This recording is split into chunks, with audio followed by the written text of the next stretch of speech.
State disaster officials are taking a tour of the hardest hit parts of the state following last month's storms. They'll decide whether the federal government needs to step in and help. Our Leah Linscheid has new information out of Richland County tonight. Several FEMA teams are spread out across southwest Wisconsin this week. Here's one happening right now in Richland County. They're trying to decide whether the damage in this state deserves a federal disaster declaration. So there must have been lifted off, allowing breeding to come into the system. Meetings like this one are nothing new for Darren Gudgeon. As Richland County Emergency Management Director, he's responded to what seems like at least one serious storm a summer. 2010, 2013, 2016, 2017.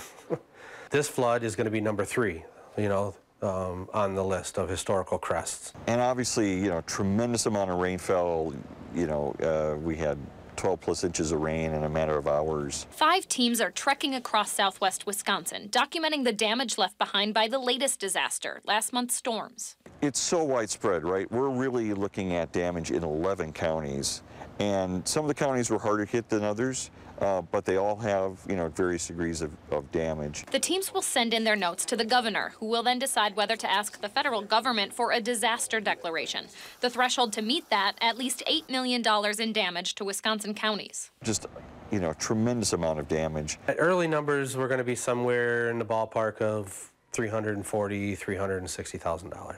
Upwards of 70 roads in Richland County were hit hard, along with the area's wastewater treatment center.